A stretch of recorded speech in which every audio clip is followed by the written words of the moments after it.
Salve, salve galera, aqui é o Bruno Aleph. E hoje eu gostaria de fazer um vídeo para vocês sobre 5 mistérios, são casos, na verdade, não resolvidos. Eu poderia fazer um vídeo aqui relacionado a esse assunto, dado o meu jeito, da forma que eu realmente passo normalmente. Só que eu queria fazer algo diferente. Já existem muitos canais que fazem conteúdos desse tipo. Então, ao invés de fazer os vídeos ali, ter todo aquele esquema e tudo mais, eu gostaria de divulgar esses canais e ao mesmo tempo comentar com vocês um pouco sobre esses casos. Porque eu sei que vocês conhecem esses casos, eu sei que vocês já estão habituados, especialmente porque se você entrou aqui nesse perfil, é porque você gosta desse tipo de vídeo. E eu gostaria de destacar que eu peguei esse vídeo desse canal aqui, que é o Abismo do Medo. Meu Deus, misericórdia.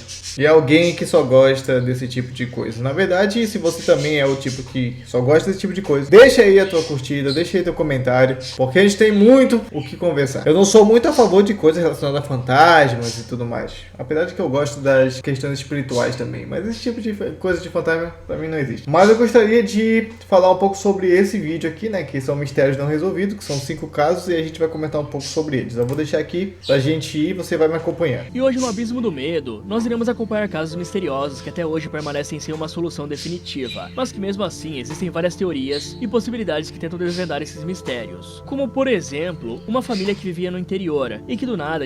Cara, esse negócio de interior é um saco.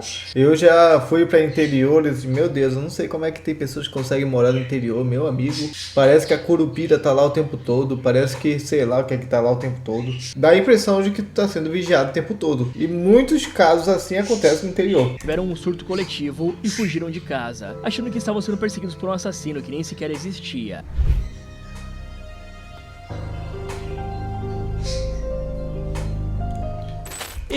Esse caso aqui ele é interessante até. Você vai entender melhor sobre ele aqui, mas esse homem foi encontrado morto e ninguém sabe quem é. Mas você vai ver os detalhes. Aqui é tão, mas tão intrigante, que chegou a envolver vários países em uma longa e extensiva investigação, que perdurou durante 7 décadas. Somerton Beach é simplesmente uma das melhores praias para se visitar na Austrália, sendo a queridinha dos turistas que estão conhecendo o país. E o principal motivo disso é porque a Somerton Beach possui uma areia branca e as águas do mar são bem mais calmas, excelente para natação e caminhadas na orla. No entanto, essa praia também é conhecida por ter sido o local de um dos maiores mistérios do século XX. Deve ser da hora aí. Particularmente gosto muito de praia. Meu amigo, praia pra mim é uma coisa que pra mim tinha que ser verão o tempo todo. Esse negócio de inverno não é comigo não. Esse caso começou nas primeiras horas do dia 1º de dezembro de 1948, quando alguns turistas estavam andando pela praia de Somerton e inesperadamente foram pegos de surpresa por um cadáver de um homem caído no chão. E eu traumatizava pro resto da vida. Andar por uma praia e ver um corpo ali, alguma coisa assim. Não. Eu não gosto de ver corpo nem de animais, imagina um do ser humano de verdade. Porém, o que chamava mais atenção logo de cara é que o cadáver do homem estava muito bem vestido, trajado socialmente com um terno que aparentava ser de uma marca bem luxuosa, como se ele fosse um grande executivo ou um advogado de sucesso. E essa descrição de alguém bem sucedido combinava bastante com a aparência do homem sem vida que estava na praia, porque ele tinha entre 40 a 50 anos de idade, 1,80 de altura, olhos azuis, além de cabelos castanhos avermelhados, que... Eu espero ser assim quando tiver mais de 40 anos, né? Não de olho azul, que eu não tenho olho azul, né? Não, mas pelo menos a vestimenta, né? Tem que andar social, cara. Tem que andar mais elegante. Colocar aqui o meu terno, uma gravata. Não, mas que eu não seja achado morto assim também, né?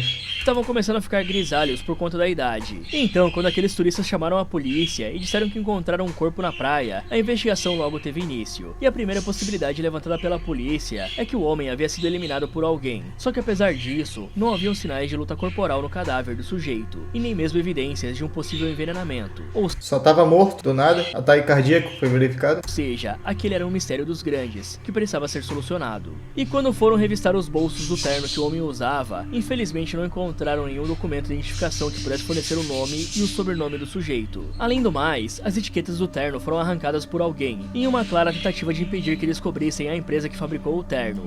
Se tirar a etiqueta, o negócio é sério. Quem é que tira a etiqueta de roupa? Quem vai lembrar de tirar uma etiqueta de roupa? Se tu tira uma etiqueta de roupa, naturalmente tu já tem a intenção de ocultar um corpo. Eu não sei porquê, né? Mas etiqueta é sério, é? Porque talvez assim a polícia conseguisse localizar onde e até até mesmo saber quando o homem comprou o terno que estava usando no momento da sua morte. Agora faz sentido. Uma etiqueta tem... Meu Deus, então eu tô registrado em algum canto. Meu Deus. No entanto, por mais que a pessoa responsável pelo crime tenha tomado muito cuidado na hora de se livrar das provas, ela não chegou a fazer um trabalho 100% perfeito. Isso porque a polícia conseguiu encontrar passagens ferroviárias que ainda estavam nos bolsos do terno. E dessa forma, descobriram que o homem pegou um trem para chegar na cidade de Adelaide, a mesma cidade em que ele faleceu. E que além disso, o sujeito também despachou uma bagagem que ficou guardada no depósito da estação ferroviária. Então, agora sabendo desses detalhes importantes, que tinham um potencial gigantesco para mudar o rumo da investigação, os policiais foram até a tal ferroviária, na intenção de recuperar a mala que o homem havia deixado no depósito antes de morrer. E felizmente, o objeto ainda estava guardado lá. Só que para a tristeza dos policiais, eles abriram a maleta e não encontraram nada de anormal, e sim apenas roupas que também estavam com as etiquetas rasgadas, sugerindo assim que o próprio homem deve ter arrancado elas, e não a pessoa por trás do crime.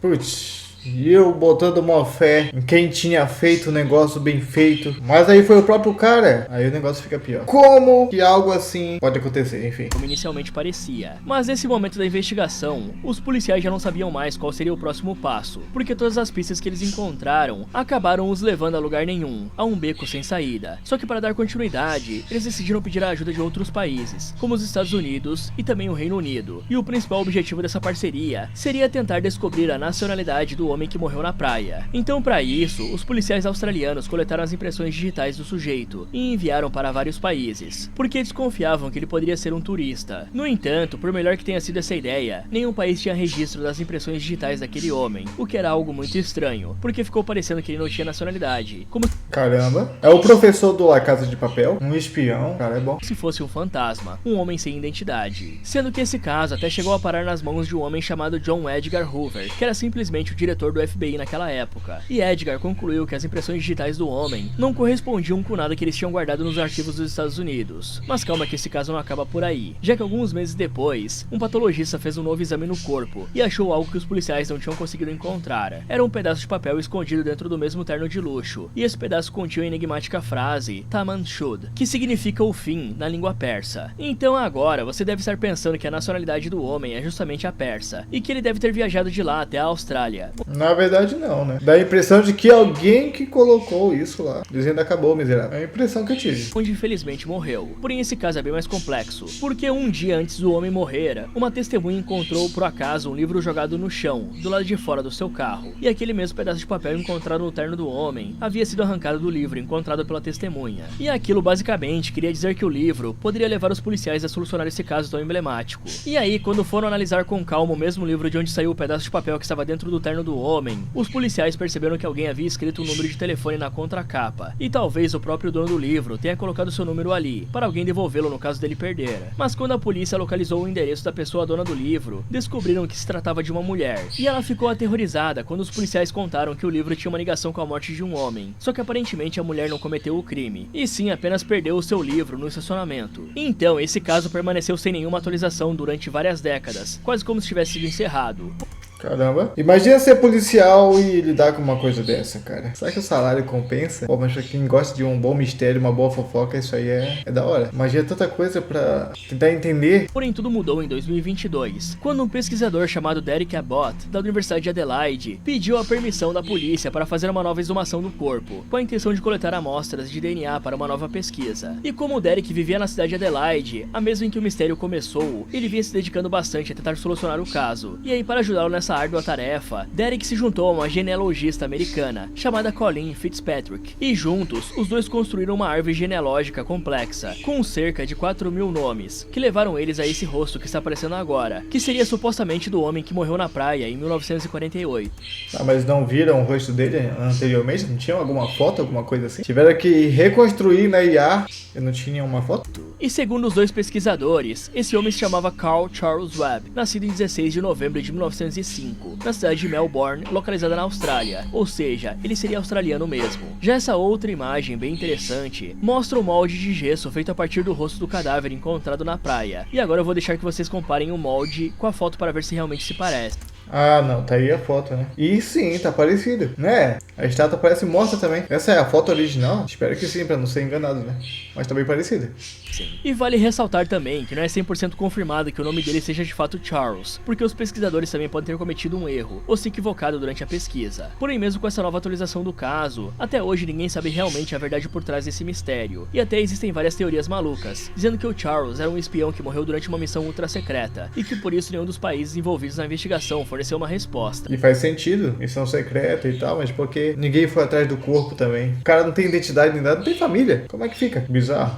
Afinal de contas, se os Estados Unidos tivessem enviado um agente para espionar os australianos, eles nunca iriam admitir isso. Mas qual que é a sua conclusão sobre esse primeiro mistério do vídeo de hoje? Bom, particularmente eu acho que...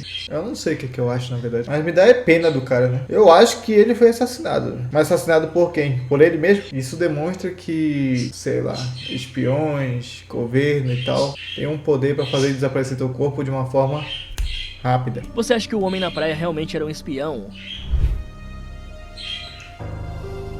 A fuga sem sentido, né? Que é o caso do pessoal que fugiu de noite achando que estava sendo perseguido.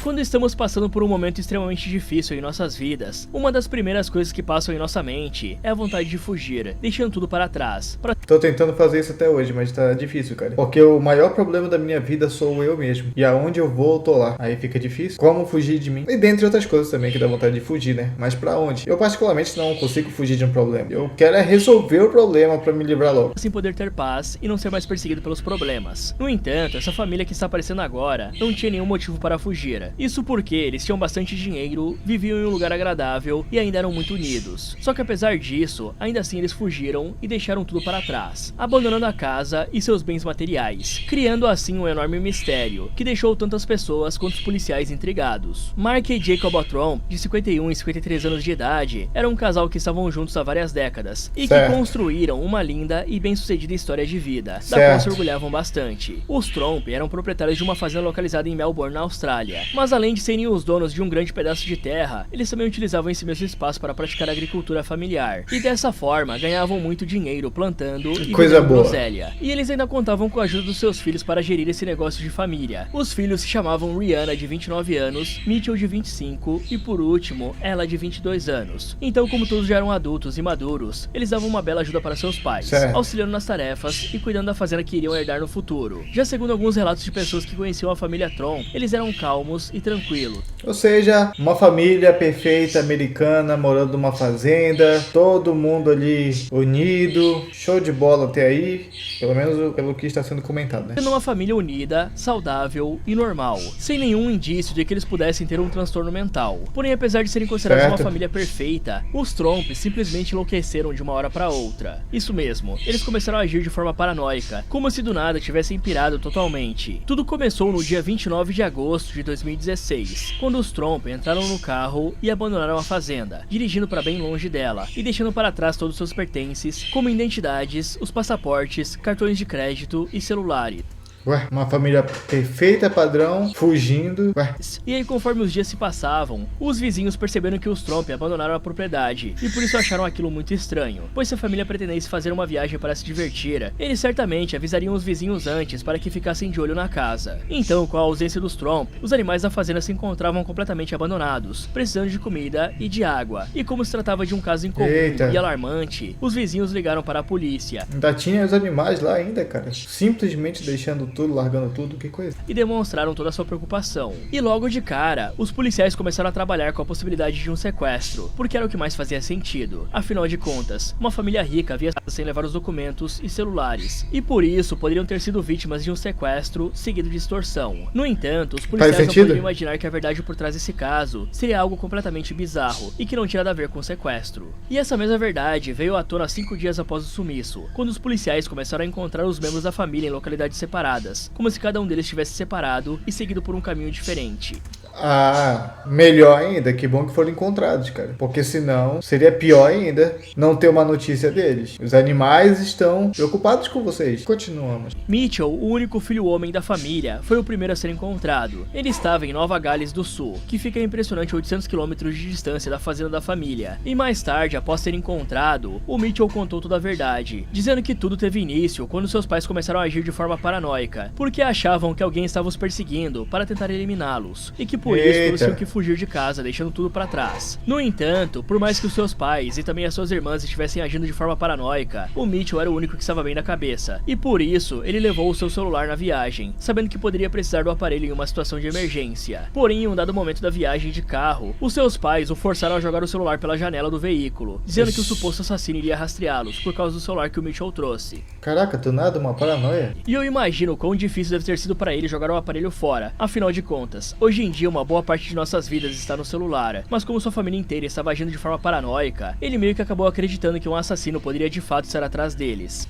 Ué, tá todo mundo dizendo, e é a tua família, teu pai e tua mãe, quem é que não vai acreditar? Mas isso é o que ele tá dizendo, e é verdade. No entanto, as coisas começaram a mudar quando a família chegou a Nova Gales do Sul. E aí, o rapaz viu que não poderia mais continuar com seus familiares, porque eles estavam completamente alucinados e fora da realidade. E portanto, o Mitchell saiu do carro e os abandonou. Já as próximas a se separar do restante da família foram Rihanna e a Ella. Só que abandonou, mas não voltou pra terra, ou pra onde ele tava? Que coisa. essas duas ainda continuaram cometendo loucuras, porque roubaram um carro e dirigiram com ele por vários quilômetros. Porém, em um dado momento, a Ella, a irmã mais nova, teve uma melhora e aparentemente recuperou um pouco da consciência. E assim a jovem decidiu que iria retornar para a fazenda. Boa, alguém precisa alimentar os bichos. E outra, fazenda tem dinheiro. Tu sabe quanto ganha uma pessoa, um fazendeiro? Porque os seus cavalos estavam sem comida. Mas apesar disso, a Rihanna não quis ir junto com a sua irmã, e as duas se separaram ao chegar em um posto de gasolina. E logo após isso, a Rihanna entrou escondida na traseira de um veículo utilitário, pegando carona por mais de 1 hora de viagem, até que o motorista notasse sua presença. Mas além dos filhos do casal terem se separado, o próprio Mark e a Jacoba também se separaram, e seguiram por caminhos diferentes. Com o Mark sendo o último membro da família a ser localizado após o desaparecimento. Ele estava sentado ao lado de uma estrada, perto do aeroporto de Wangaratta, e depois de ser avaliado por um profissional da área de saúde mental, Mark recuperou a sua sanidade, e pediu desculpas por todo o transtorno que ele e a sua família causaram à polícia. Eita, meu Deus do céu. Tudo foi paranoia e no final das contas não foi só pra eles não, foi um transtorno pros vizinhos também, um transtorno pra todo mundo ao redor. Imagina você ver que o teu vizinho não tá mais aí presente, com um gato lá, cachorro, e a preocupação que dá sobre isso. Eu sei que você vai dizer, a responsabilidade não é minha, né? Mas querendo ou não, a gente se sente pressionado a cuidar da vida dos outros. E também as pessoas que foram envolvidas nisso, como por exemplo a pessoa que teve o seu carro roubado pela Rihanna e pela Ella. Já esse mapa que está aparecendo agora, mostra a localização em que cada um dos membros da família se separou do restante do grupo. Então, no final das contas, esse caso teve um final feliz, porque todos os membros da família foram encontrados. Então não é um caso não resolvido, foi um caso resolvido, né? E é o que eu sempre digo, tem casos que não são resolvidos que não tem como dizer que é um mistério sobrenatural. Muitos deles têm explicação sim, só que às vezes o pessoal prefere manter o mistério, porque parece ser mais legal. Nenhum deles se feriu gravemente, só que ainda resta descobrir o que causou essa paranoia coletiva, que fez eles pensarem que estavam sendo perseguidos. E bom, uma das teorias mais populares seria que os Tromp tivessem usado alguma paradinha, como um cogumelo da floresta, ou até mesmo um chá alucinógeno como a ayahuasca, que deixou eles doidos da cabeça. E supostamente o Mitchell teria sido o único que não usou nada, e por isso ele levou o celular na viagem e agiu de forma normal sem cometer nenhuma loucura. Já a segunda teoria diz que os Tromp teriam transtornos mentais, como por exemplo a esquizofrenia, e que seria quase como se fosse algo hereditário de pai para filho, o que supostamente explicaria esse surto entre todos os membros da família. No entanto, por mais interessantes e criativas que sejam essas duas teorias, ambas foram desmentidas pelo sargento Mark Knight, que conhece a família de perto. Isso porque o sargento disse que os Tromp não tinham transtornos de saúde mental diagnosticados, como esquizofrenia, que poderia causar aquelas paranoias e alucinações, e que além disso, também não havia evidências de uso de substâncias, o que descarta aquela possibilidade do uso de um chazinho estilo ayahuasca. Só que realmente a teoria mais aceita do ponto de vista científico é que aquela família sofreu um quadro de paranoia coletiva. E explicando brevemente o que é isso, paranoia coletiva, também chamada de paranoia em grupo, é um fenômeno fenômeno psicológico e social, no qual um grupo de pessoas compartilha medos, suspeitas ou crenças irracionais que não fazem sentido. Geralmente já ouvi falar disso. Na verdade, tem alguns casos ainda sobre isso, mas mesmo assim, meu Deus, ninguém tá imune. Qualquer um pode passar e enfrentar uma coisa dessa. Voltadas contra uma suposta ameaça externa, que nesse caso seria o assassino imaginário que estaria tentando eliminar a família Trump. E algumas das características da paranoia coletiva incluem os seguintes sintomas: desconfiança extrema, já que o grupo acredita que está sendo observado, manipulado ou ameaçado, mesmo sem evidências concretas. Imaginários, atribuindo a perseguição a alguém que nem sequer existe. O reforço mútuo. Os membros do grupo reforçam entre eles mesmos as crenças paranoicas, alimentando uma visão distorcida da realidade. Ou seja, o Mitchell era o único que não estava alimentando essas crenças. E por fim, a resistência a informações contrárias. Qualquer informação que contradiga essas paranoias é ignorada completamente, como o Mitchell tentando explicar para sua família que eles não estavam pensando racionalmente. Mas agora, sabendo de tudo isso, qual é a sua opinião final sobre esse caso? Você acha que aconteceu um caso de paranoia coletiva ou teve algo a mais por trás daquilo? Bom, não tem nem o que achar, né? Porque os únicos que podem explicar são os membros da família. E eu acredito que eles estão vivos ainda, então eu acho que a teoria da paranoia é a melhor. Não acho que a família toda ia fumar um baseado, não. Assim, do nada. Todo mundo junto. Baseado da família. Sendo que também era uma família perfeitinha da região ali. Então, a paranoia coletiva faz mais sentido.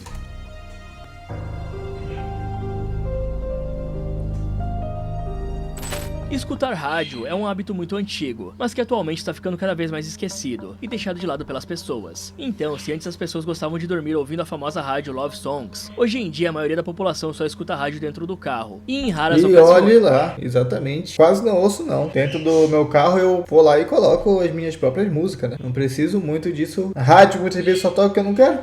E na verdade não existe um único motivo para isso, e sim vários. Como por exemplo, a popularização dos podcasts, que acabaram tomando o lugar das rádios, além, é claro, da internet, que se tornou um meio de comunicação e entretenimento favorito das pessoas. Exatamente. Porém, o que você acharia se eu te contasse que existe uma rádio que está ativa há mais de 40 anos, mesmo sem ter nenhum programa e raramente tocar músicas, e que mesmo assim, nos últimos 40 anos, milhares de pessoas sintonizaram para ouvi-la? Esse terceiro e último mistério do vídeo de hoje teve origem na Rússia, onde existe a Rádio Fantasma, que está há mais de 4 décadas transmitindo apenas bips, sons estranhos, frases desconexas e raramente toca uma música, que são em sua maioria músicas clássicas. Sim, do nada. Imagina que tem alguma coisa aí. Sempre tem alguma coisa.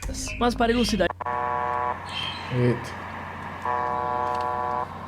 Então é bem comum que pessoas curiosas e também entusiastas de rádio sintonizem na Rádio Fantasma e fiquem ouvindo sons bizarros por várias horas consecutivas, apenas para tentar pescar algo que lhes ajude a solucionar esse mistério de mais de 4 décadas. Mas afinal de contas, qual seria a verdade por trás disso? E bom, a chamada The Buzzer, ou a buzina em tradução livre, é o apelido que a rádio recebeu. Já a origem dela teve início na Guerra Fria, quando a União Soviética ainda existia. E inicialmente a rádio era usada como uma forma de comunicação militar, com o objetivo de transmitir mensagens codificadas, que só poderiam ser decifradas pelos próprios soviéticos, impedindo assim que informações confidenciais e importantes caíssem nas mãos dos inimigos da União Soviética. Então, nos primeiros anos da Guerra Fria, a estação emitia uma série de sequências de números e também outros códigos. Imaginei que tinha algo relacionado com a guerra. Sempre tem alguma coisa militar por trás dessas coisas. Que eram transmitidos em intervalos regulares. Inclusive, esses códigos poderiam ser instruções secretas ou informações estratégicas destinadas a agentes e instalações militares espalhadas pelo país. Já aquele som que ouvimos naquela gravação, que se parece bastante com um zumbido, é a característica mais conhecida da Rádio Fantasma, e por isso ela recebeu o apelido de The Buzzer. Porém, algo bem interessante sobre esse zumbido é que esse som não é apenas uma onda sonora comum, mas aparentemente serve como um modo de descanso ou espera, porque quando o zumbido é interrompido, geralmente surge uma mensagem de voz ou começa a tocar uma música. E o maior mistério envolvendo a Rádio Fantasma não é nem a questão do zumbido ou das mensagens de voz, mas sim o fato dela ainda estar ativa, mesmo com a Guerra Fria tendo terminado oficialmente